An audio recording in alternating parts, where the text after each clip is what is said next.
దేవుడు మొదట మానవునికి కావలసిన సృష్టిని చేసి తరువాత మానవుని చేసెను. మానవుడు ఎంత ధన్యుడు అను ఈ వీడియోను పూర్తిగా చూస్తే మీకు అర్థమవుతుంది. ఈ పత్రిక రాసిన వారు ముంగమూరి దేవదాసు అయ్య గారు. ఒక ధనికుడు తనకు కలగబోవు బిడ్డల నిమిత్తమై కావలసినవన్నీ సిద్ధపరచి 5 అంతస్తులు గల మేడయందు వాటి నుంచి బిడ్డలు జన్మించి ఎదిగి జ్ఞానవంతులైన పిమ్మట వారికన్నీయు చూపి సంతోషముతో అనుభవించుడని చెప్పిన రీతిగా దేవుడును మానవులమైన మన ఎడల చేసినట్లు బైబిలు గ్రంథమందు గలదు. అవేమనగా, 1 భూమి. దేవుడు మనము జన్మింపకముందే నివాసార్థమై భూమిని చేసి దానిని ఉపకారములకు వృక్షములు, జీవరాశులు, నదులు, కొండలు, అడవులు మొదలైన వాటితో నింపెను. భూగర్భమును బంగారము, వెండి మొదలైన లోహములతో నింపెను. సముద్రమును ఉప్పుతోనూ చేపలతోనూ పలు విధములైన వస్తువులతో నింపెను. ఇవన్నీ మానవుల కొరికే కదా. మానవుడెంత ధన్యుడు. 2 ఆకాశము.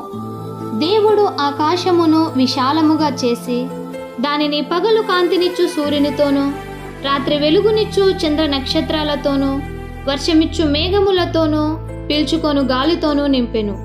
ఇవన్నీ మానవుని కొరకే కదా. మానవుడెంత ధన్యుడు. 3 మోక్షలోకము. మానవులు ఈ లోక జీవనానంతరమున నిత్య సంతోషం అనుభవించుటకు మోక్షలోకమును చేసెను.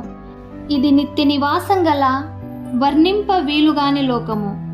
నిత్యము ఆనందమే కలిగియుండుటకు ఏర్పాటు చేసెను.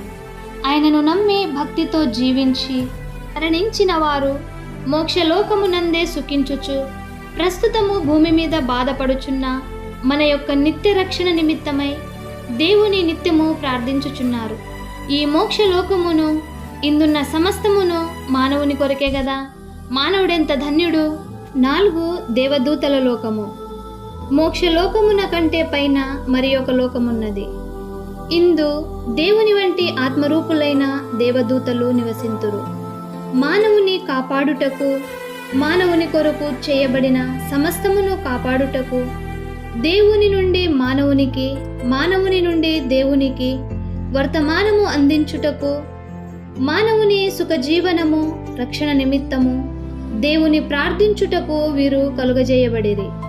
ఈ లోకమును ఇందున్న సమస్తమును మానవుని కొరకే కదా. మానవుడెంత ధన్యుడు.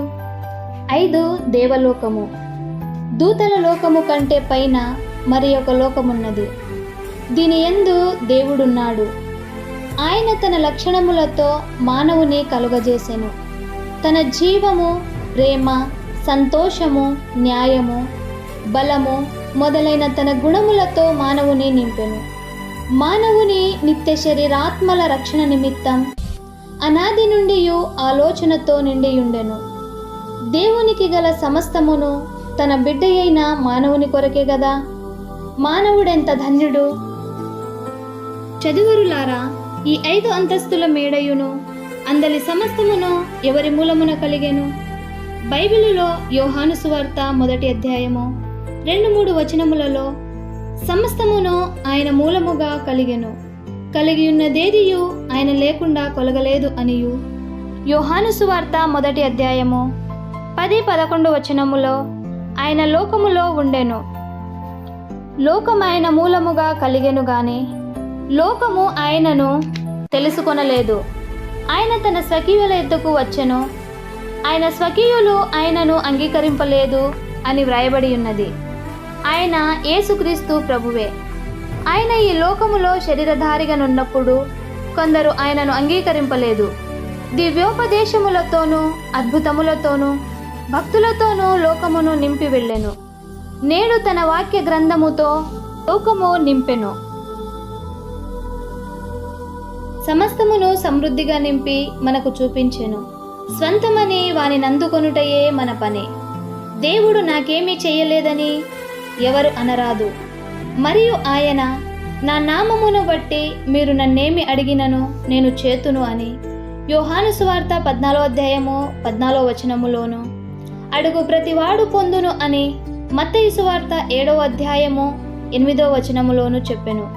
సమస్తమును మీవి అని బైబిలు చెప్పుచున్నది. ఆహా, మానవుడు ఎంత ధన్యుడు! మన కొరకు దేవుడు సమస్తమును అవసరమైన వానితో నింపెను కదా. మనమేమి నింపవలెను? దేవుడైన యేసుక్రీస్తు ప్రభు ఎడల కృతజ్ఞతావందనములతో మన హృదయమును నిత్యము నింపి ఉంచవలెను. దేవుడు సంపాదించి పెట్టిన వానిని అనుభవించుటకును, ఆయన ఎడల కృతజ్ఞతాభావమును కలిగి ఉండుటకును ఆయన దీవెన మీకు లభించునుగాక. ఆమేన్. ఈ వీడియో అనేక మందికి చేరడానికి లైక్ చేయండి. మరిన్ని విషయాలు తెలుసుకోవడం కోసం ఛానల్ని సబ్స్క్రైబ్ చేసుకోండి.